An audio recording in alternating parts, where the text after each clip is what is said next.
Today, I am going to be talking about chapter 4 of the book, How to Do Life. This chapter is titled Relationship with Others and a Meaningful Life.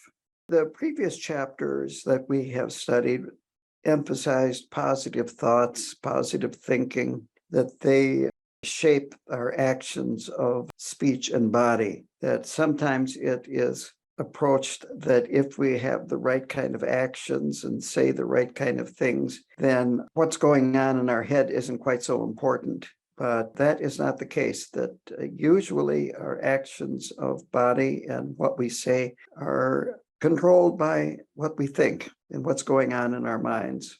So we need to have good, positive motivation. If we have positive motivation, then if we have unintended bad results, it's still better than seemingly good actions that have selfish motivations underneath. In Buddhism, we talk about white seeds, meaning motivation, and then white results. That is a good result. And sometimes you have white seeds and then a black action. But again, if we have that white motivation, then the action isn't considered nearly as serious, even if it has a negative result to it. On the other hand, we have black motivation, let's say doing something to elevate ourselves because we have a lot of pride and we want other people to think well of us, think that we're important or wealthy or whatever. And then with that motivation, giving money publicly to a monastery or a nunnery and making a big deal out of it. That would be white action, but with black motivation. I remember one time, a number of years out at KTD, that the man that donated the land that they built KTD on got up and spoke. And he started talking with pride. And it didn't take long until he was shut off. It was kind of surprising to me that they didn't let him talk long. On the other hand, Khenpo Karthar Rinpoche is a good example of this. He wouldn't talk about what he would do with the money that was offered to him. But I went to Rumtek one time back in 1999, and there they have a Shedra, which is basically a school of higher education for Buddhist studies. And when you walked in the front door, on the wall on the side was a plaque, and they listed the donors. And I'm assuming they went from the top down in terms of the amount that was donated. And I cannot remember if Rinpoche's name was on top or the second from the top. I never, ever heard him mention anything about that.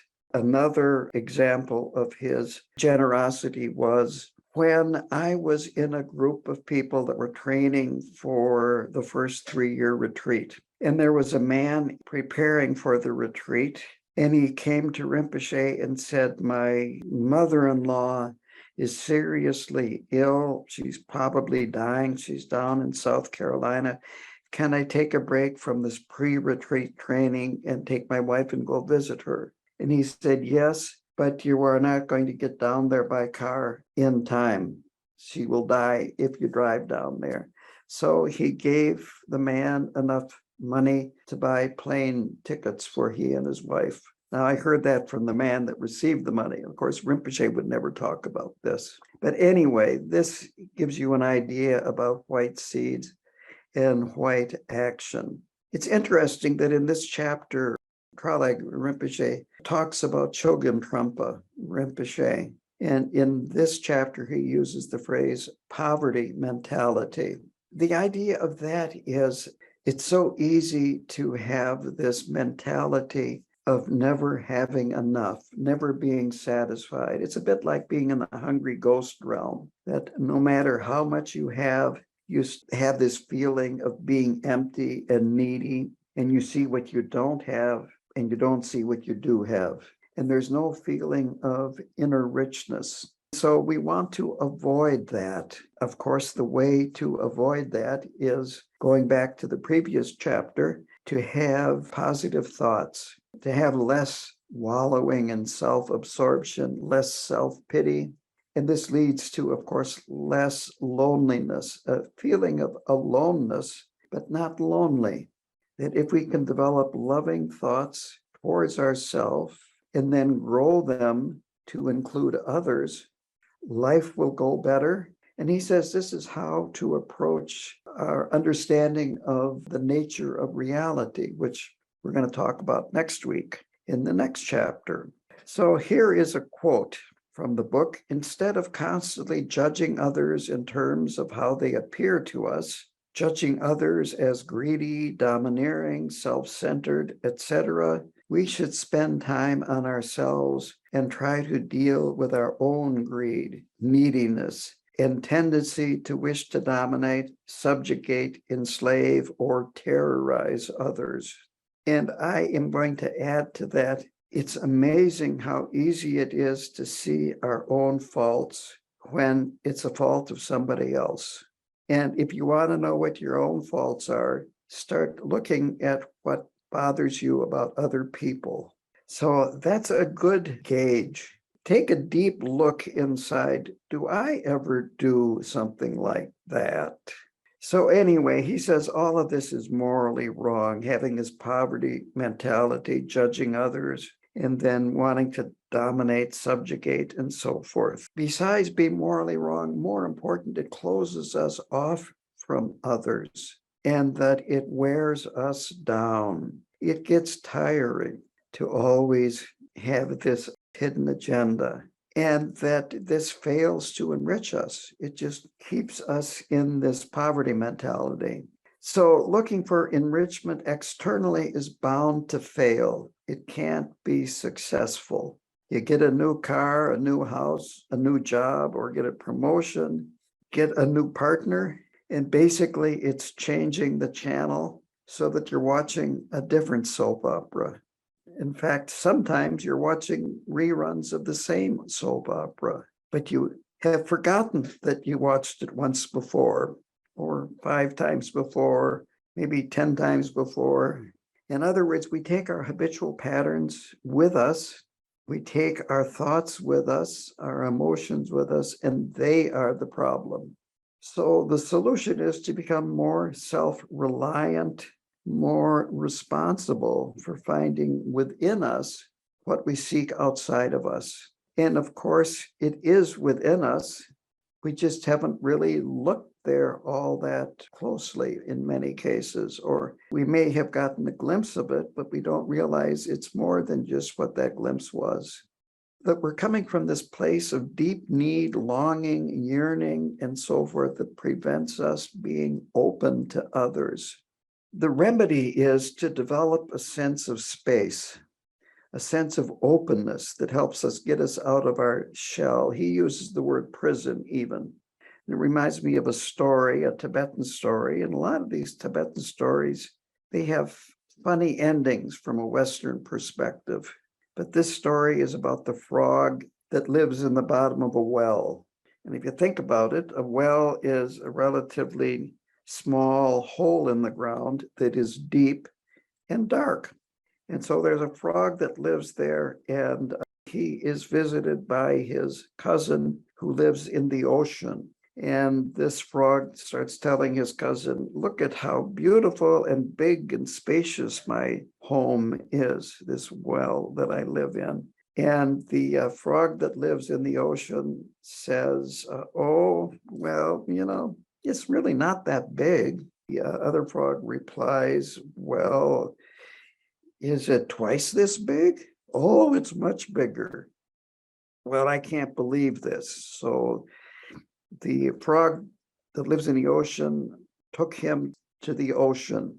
And when the frog that lives in the bottom of the well, who felt, of course, very secure and comfortable in the bottom of the well, saw the ocean, and the other frog said, this is where I live. The other frog's head exploded. He couldn't handle it. It was too big. And that's the problem, is that we get so comfortable living in a box. Again, he used the word prison. We feel safe and secure in this little box that we live in.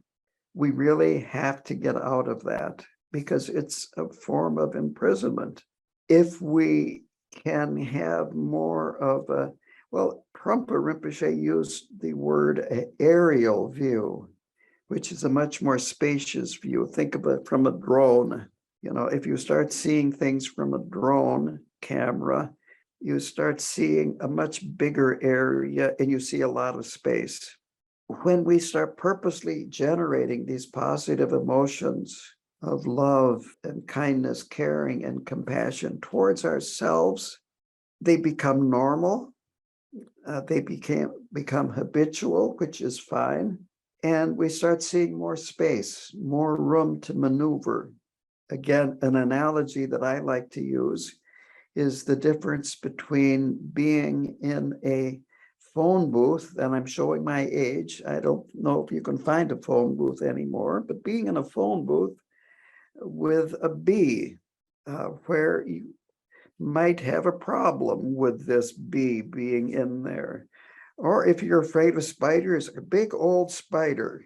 But then if you were out in a meadow and you see a bee or a spider, yeah, no big deal. There's plenty of space for both of you to be in. And so this idea of spaciousness encompasses that. When we interject space and a spacious mind and openness, that these negative feelings and emotions begin to weaken and they actually start falling to pieces. And we start seeing positive emotions arising in their place. We start seeing a more positive emotional environment. We see room for empathy and sympathy.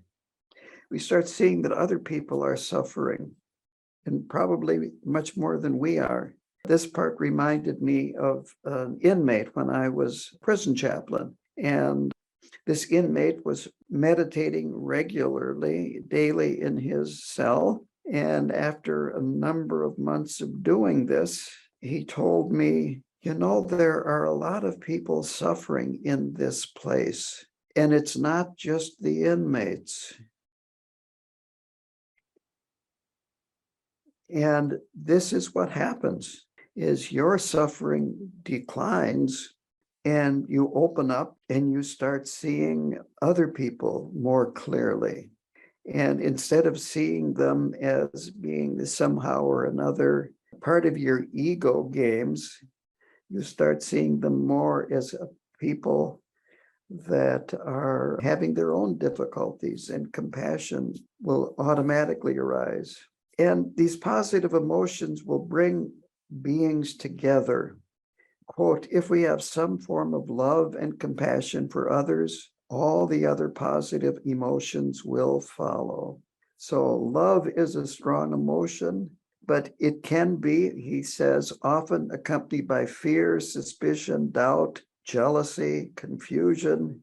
And this is a result of not letting go, of holding on to our egotistical agenda. And the remedy, of course, is to extend love more and more, to open up more and more.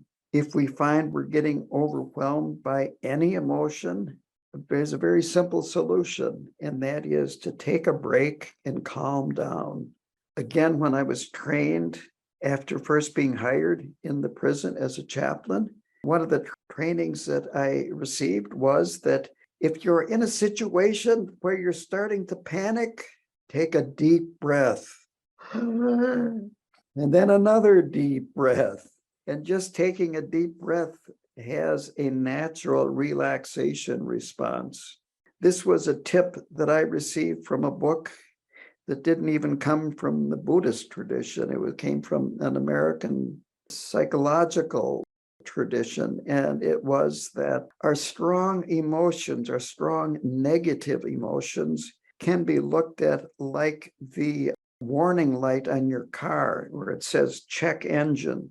And as soon as you realize that you're being overcome by these negative emotions, it's the time to take a break and look inward and check your mind.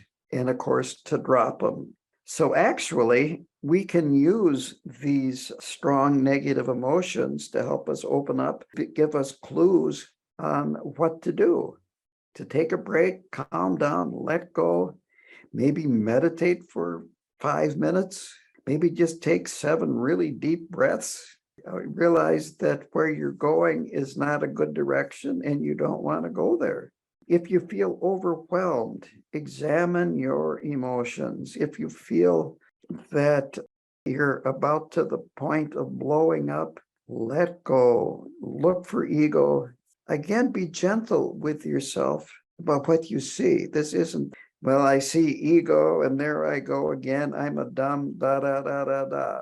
I'm leaving out the expletives here. Here is a quote. What truly makes us human is our capacity to care for all things and all beings. As human beings, we are capable of inflicting tremendous harm, but we are also capable of becoming Buddhas and Bodhisattvas. And it's important to remember this. I know some people feel very negative about the human race and that history is just full of all the wrong things and the atrocities that humans have done. And maybe the earth would be better off without human beings. And of course, that is very selective, that human beings have been very wonderful things. And there are many examples of humans caring. It's important to remember this, that caring for others brings meaning to our lives. When we manage and understand our emotions properly, when we have loving kindness for others, this can bring tremendous joy, enthusiasm, and excitement. We move up the path in our development. He feels that this is the goal of living. It's not success in the material world. It's not conquering enemies. It's not feeling safe, or a feeling that you have filled up those empty places or trying to fill up those empty places, that it is bringing loving kindness and compassion for others into our mind stream that is important. So love and compassion nourish ourselves and they nourish others when we extend these to other people. That we realize that we can be useful to ourselves, useful to others. Thank you and gratitude are really healthy emotions. I try to extend this to other people, even the clerk in the store, to thank them for what they're doing, which is helping me get out of the store legally, helping me procure things that I want. I went to the grocery store this afternoon and I used the self-service checkout, and I always pay with a credit card. And today I wanted to pay with cash. And there was, of course, a person there waiting to assist. And I said, where do I put the money in? Because I'd never done it before. And though she pointed out, and so I thanked her. When we start being grateful to what other people are doing for us, it comes back to us. It enriches ourselves, that we build a positive and spacious, he calls an inner environment that helps nourish these positive thoughts. In other words, there's a feedback loop, to put it in Western terms. No matter what we do for ourselves, whether it be buying something, going on vacation, a better job, a new partner, this only brings temporary happiness. And the classic example is like drinking salt water that just leaves you thirstier than before you drank it. Doing things for other beings results in much longer lasting happiness. It makes you feel good. He says, thinking, quote, I have done something that is good. I helped somebody, and this is a good thing. This form of pride is healthy and helps us to feel good about ourselves. So there's nothing wrong with feeling good about ourselves. And you might say giving ourselves a pat on the back. For you that have trained dogs, it's important when you're training a dog to give them a pat on the back or a little nugget of food as a reward. And there's nothing wrong with us doing that to ourselves. And on the other hand, if we think I must have compassion, then that's too tight and it keeps us stuck, that we need to lighten up, that we have lots and lots of hidden, in his words, creative, positive qualities inside. And as we open up, they start to surface. It helps us understand the human condition, and it gives us potential outlets to work with ourselves and work with others. On the other hand, strong emotions will bring others other strong emotions to the surface, and we have to be careful. We have to be aware or beware of whether they are positive or negative. We have to make sure which we nourish and which we try to let go of the best that we can. So be careful of which seeds you water and nourish. To repeat a little bit, this is somewhat repetitive, but loving kindness and compassion starts with our self-image, but it finds its full expression when we extend it to others. He used the word interacting, communing, and communicating with others, that all of this is extremely important. Another benefit through loving kindness and compassion is that we transcend our egoic concerns. We become, in his words, fully human. We live up to our potential. Quote, when we care, we are living a full life. I'm going to repeat that. When we care, we are living a full life. So he doesn't talk specifically about this, but he kind of alludes to Tonglen and other practices that are present in Tibetan Buddhism to generate compassion. And when we are using an object of compassion, like let's say the people in Florida that are without power thanks to the hurricane, it can become theoretical and conceptual.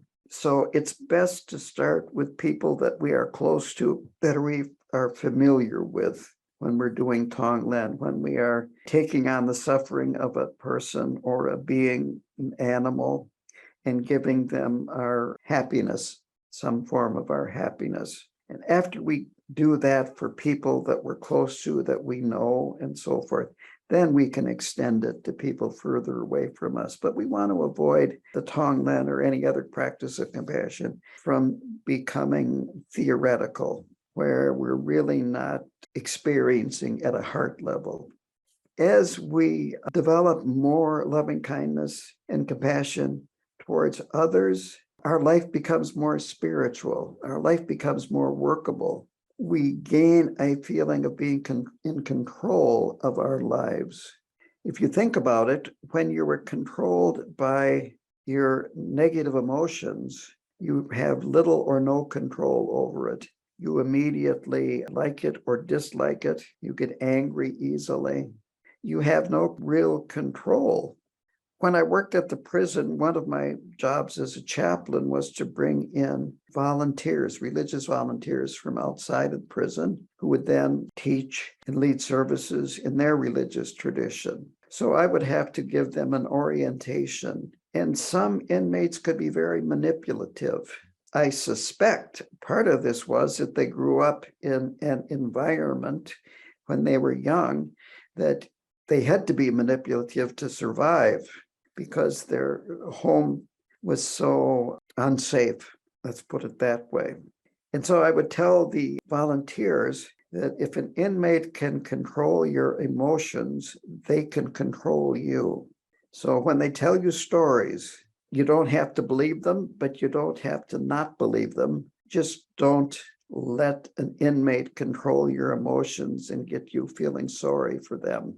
There was one inmate, this was right after Katrina, and he told multiple stories about how his family was devastated by Katrina, and they didn't fit. They were multiple stories that did not fit together. He was obviously making it up. There's a lot on social media. There's a lot of advertising, a lot of political stuff going on right now. And a lot of it is, if I can make you afraid enough, you're going to vote for me. If I can make you feel that this product is going to just transform your life, you're going to buy it. And so in advertising for products, you have all these beautiful young men and women. You're supposed to be, oh, if I buy that, I'll be like that too. Well, maybe so, maybe not, but I doubt it. So, we need to get control of our life, control of our emotions, and start going inward rather than going outward. He says that it can feel, as you start practicing these things, like you're going home instead of wandering around in the dark, that there's direction in your life, that loving kindness illuminates our mind and our heart, that negative feelings from the past lessen in their intensity, and healing naturally occurs. Our mind becomes clearer, our thinking becomes clearer, there's less confusion. Amazingly, our problems become smaller. It isn't that you have fewer problems, but you have some perspective. And what used to be a big problem is now maybe a minor problem. And solutions appear. Instead of feeling like you're boxed in and there's no direction you can go in, well, you start seeing that there are ways you can go, and maybe it'll work and maybe it won't. But there are choices that can be made. And what happens is that we find that we don't have to continually seek love in others. We don't need payback for what we are giving. With this kind of motivation of love, compassion, caring, and so forth for others, things will turn out right. And whatever we do, whether it be spiritual practice, our work, our relationships, our hobbies, and so forth, will go right. And the reason is that it's karma, that as soon as we give, that we receive merit in return. We can avoid thinking, well, people don't appreciate me. I've done these things, I've done that things, and they're not showing their appreciation enough. That when thoughts like this arise, that we can let go of them, that we don't have to hold on to them. Quote, my point here is simply that because we may feel unappreciated sometimes, does not necessarily mean that people are not showing appreciation. And I'm going to emphasize the next sentence. This is worth thinking about. This is worth thinking about. Contemplate this during the week. Regardless of our external circumstances, good people are good inside and bad people are bad inside, even though underneath it all is this basic goodness that Chogyam Trungpa talks about. But it's totally covered up with their conflicting emotions, their anger, their greed, their indifference, and so forth. People that engage in all these negative actions have a poverty mentality. They're really not content ever, and they're not really satisfied ever. And they're accumulating negative karma that they can't escape from. Going on from there to kind of finish up this chapter, he said that because of karma and the accumulation of merit, the good people live a fulfilling life with meaning, and that we are fully capable of leading a truly fulfilling and meaningful life. And in terms of what happens after death, he says, if you have accumulated much merit and take it with you to your next life, your new life is good and you are free of worry and anxiety. I have one last point that I want to make, and that is I read an editorial online by a woman who her mother was a Vietnamese refugee. Her father was an American GI. And the mother of the woman that wrote the article saw war at a very early age in Vietnam and was obviously highly traumatized as a result of this. And it was a good editorial. And she talked kind of indirectly that there was a lot of problems growing up between her and her mother, and there still are problems. I'd never done this before, but it really touched me. And so I found an address for her. And this has to do with helping other people. And so this is what I said. I had CPTSD, which means childhood PTSD. My mother was repeatedly sexually assaulted as a child and had an alcoholic father. She was paranoid, would go into rages, whipped me, etc. My self-image was a 1.5 out of 10. I hated myself growing up. In my 40s, I became a Buddhist in the Tibetan tradition and a monk at 49. I learned loving kindness starts with oneself. So does forgiveness. They are healing. Thank you for your writing. There is a saying, quote, the manure of our experience, end quote. Manure is fertilizer for flowers. May the manure of your experience nurture growth and bring blooming flowers into your life and those you love. A seed never seeds the flower, so let the past be past. And then her response was, thank you for sharing your story in this kind note. It means a lot. Okay, so the questioner said that I have found that when I wake up in the morning, sometimes I am seeing things very positively. And then sometimes I'm seeing things in a gloomy, negative way. And I find that if I can let go of that gloomy, negative type of thinking, that at least it improves the way my morning goes. It might not last till the afternoon, but this is a good observation. And the only thing that I would add to that is that then when these negative thoughts re-arise, that again, be aware of it and let go of them again, and try to generate positive thoughts. Again, using the example of that warning light on your dashboard. If you're having negative thoughts, if you're in a negative mood, that's the time to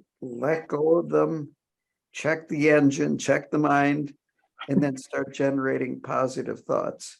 An example that I had was, I'm forgetful, and I've been forgetful for decades, perhaps my whole life. And I realized that when I would remember that I had forgotten something, I used to go, I forgot, and then maybe have this internal dialogue about how bad I am. And what was actually happening was, at that moment, I remembered. I want to remember. I might have been better to remember 10 minutes earlier, an hour earlier, but I remembered. And so, just doing something as simple as that, realizing what's going on and how you're going down negatively, and you rephrase it.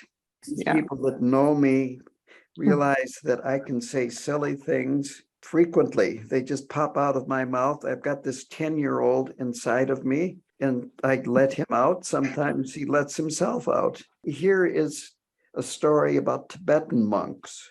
This was in Tibet, by Trangu Monastery, and it was a shrine that was by Trangu Monastery, but not part of Trangu Monastery.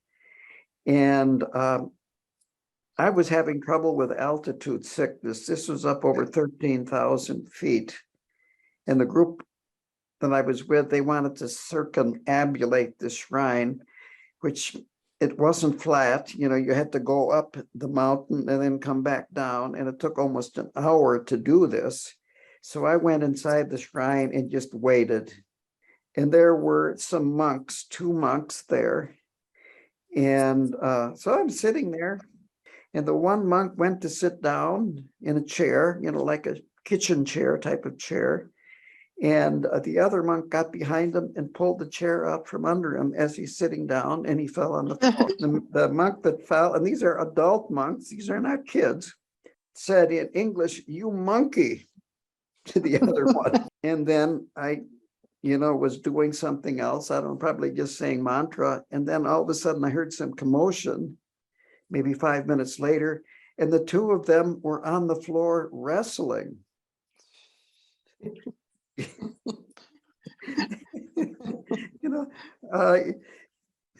They wouldn't do this in the shrine room itself, but outside in the waiting room, yes, they're wrestling and playing with each other. And